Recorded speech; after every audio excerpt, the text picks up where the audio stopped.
only expunge things that you've never been convicted for or never been charged for. Now, it's a problem for youth as opposed to adults because adults can actually petition to have an arrest record expunged. Expungement means taken out of the system, taken off where, it's like nothing never happened.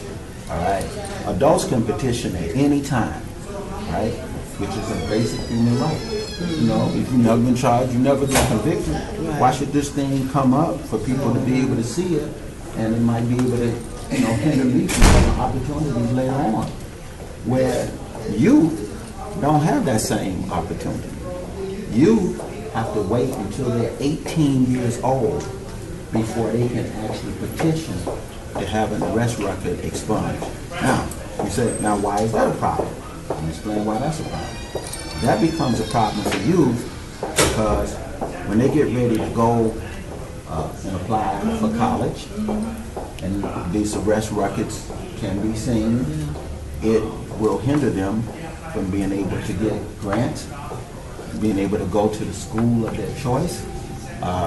When they get ready to go and apply for jobs, even though this is not supposed to happen, and I want to emphasize that, but if it becomes knowledge that they have an arrest record, they can, without telling you why, they are not hiring you, based on knowing that you have been arrested. Okay? In other words, they can see this. Employers can see this. All right? So that's a problem for you. And we're saying that it's a human rights issue. It's a human rights issue. Why? Because adults now, they can go and they can petition at any time. Why should you, who have never been charged, never been convicted, have these arrest records to be able to hinder them? Shouldn't they have the same rights as adults to be able to petition at any time?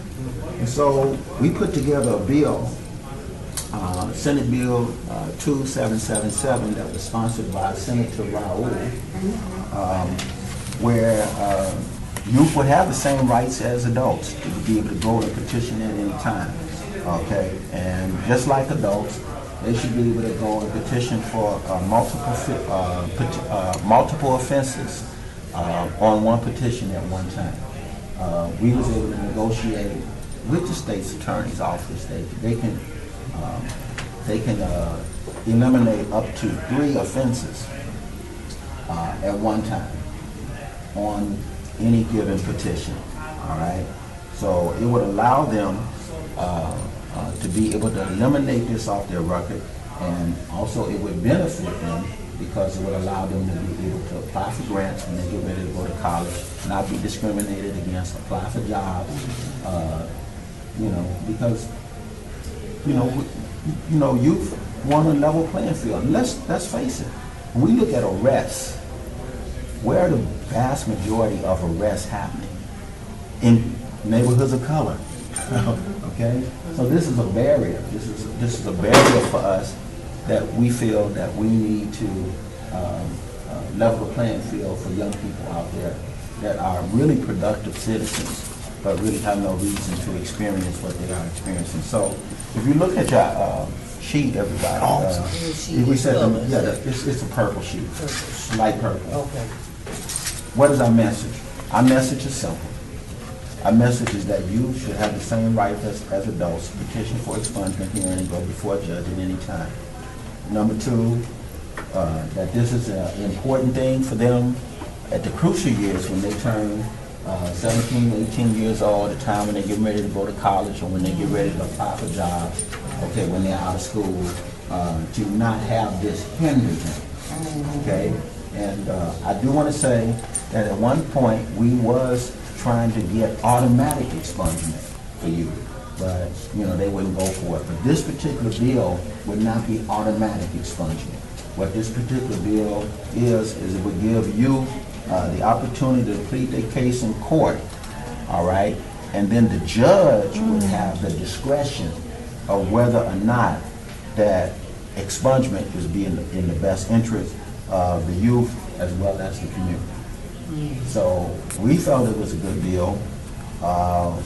We went down to Springfield. It looked like we had the support. It looked like we had the votes.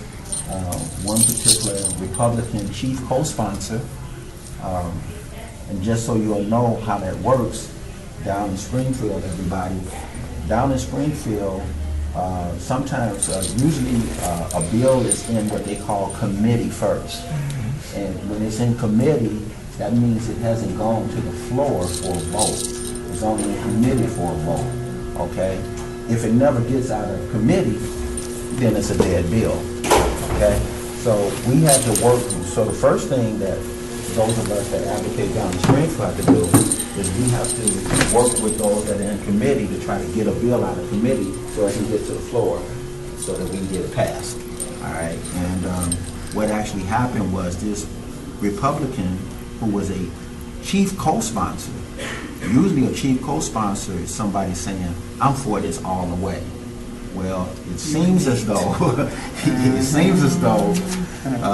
lobbyists for the state's attorney's office got to him, and when it came up to vote for without any explanation, he flipped on us.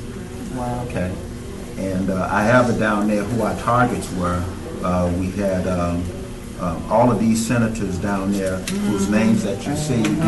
These were the people that we targeted, because anytime that you're trying to get sponsorship for a bill, you want both Democratic and Republicans who will be for this particular bill, that will agree to be for it. So our strategy was to get key members from both sides to support the bill. And when that happened now, the bill didn't pass.